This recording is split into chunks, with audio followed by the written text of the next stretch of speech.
নিজেকে কাপুরুষ মনে করিয়েন না, নিজেকে পুরুষ মনে করেন।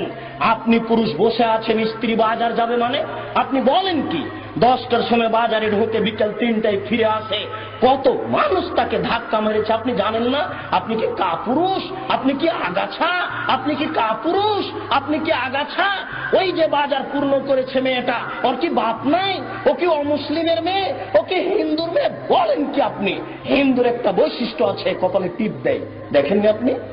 হিন্দুদের একটা বৈশিষ্ট্য আছে, হাতে শাখা ব্যবহার করে, সাদা চুড়ি ব্যবহার করে। হিন্দুদের একটা বৈশিষ্ট্য আছে, কপালে টিপ না দিলে বের হবে না বিবাহের পরে। বাজার দখল করেছে আপনার মেয়ে, নিজেকে কাপুরুষ মনে করিয়েন না।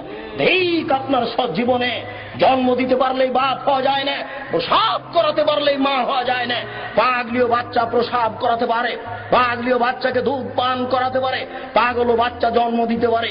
পাগলের মধ্যে আর আপনার মধ্যে পার্থক্য কি?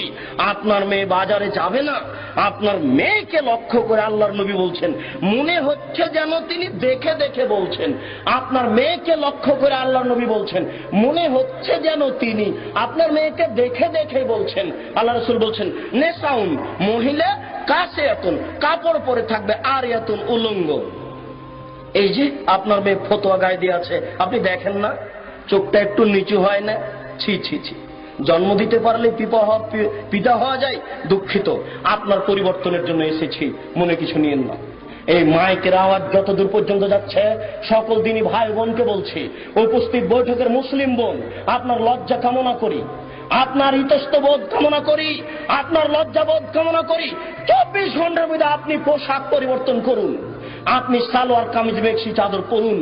যদি শাড়ি পরেন তাহলে আপনাকে 2 ছড়ের ব্লাউজ পরতে হবে। 2 ছড়ের ব্লাউজ মানে যার হাত হবে কবজি পর্যন্ত, নিচের দিক কোমরের নিচে চলে যাবে, 1 থেকে 1.5 গজ কাপড়ের ব্লাউজ পরতে হবে। শুনুন, শাড়ি পরে ছোট ব্লাউজ গায়ে দিয়ে এদেশের জনগণকে পেট পিট দেখিয়ে জাহান্নামের দিকে ঠেলে দিয়ে নিজে তাহাজ্জুদ পড়ে জান্নাত কেনার আশা করিয়েন না। এই মেয়েরা শোনো, যারা তোমরা স্কুল কলেজে পড়ো, তোমাকে সাবধান করতে এসেছি, তুমি পরিবর্তন হও। আল্লাহ তাআলা বলছেন, কুল হাল ইয়াস্তাবিল্লাযীনা ইয়ালামুনা ওয়াল্লাযীনা লা ইয়ালামুন ইন্নামা ইয়াতাযাক্কারু উলুল আলবাব। হে নবী, আপনি বলুন, যারা লেখাপড়া জানে আর যারা লেখাপড়া জানে না তারা কি সমান? নিশ্চয়ই শিক্ষিত মানুষ উপদেশ গ্রহণ করে, নিশ্চয়ই শিক্ষিত মানুষ উপদেশ গ্রহণ করে, নিশ্চয়ই শিক্ষিতা নারী উপদেশ গ্রহণ করে।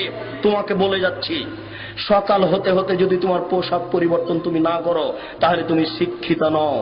তোমাকে বলে যাচ্ছি, আল্লাহ বলেছেন 24 ঘন্টার মধ্যে তুমি যদি পোশাক পরিবর্তন না করো তাহলে তুমি শিক্ষিত নও। উপস্থিত বৈঠকের মুসলিম বোন, আপনাকে অনুরোধ করে বলছি, 24 ঘন্টার মধ্যে আপনি পোশাক পরিবর্তন করুন।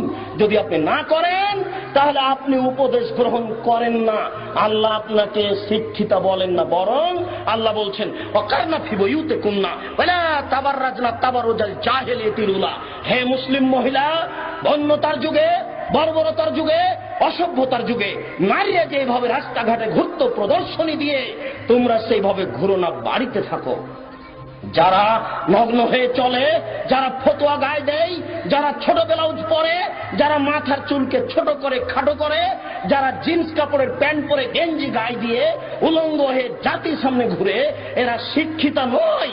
আল্লাহ তাদেরকে বলছেন, এরা বন্য, এরা বর্বর, এরা অসভ্য, এরা অশিক্ষিতা। অতএব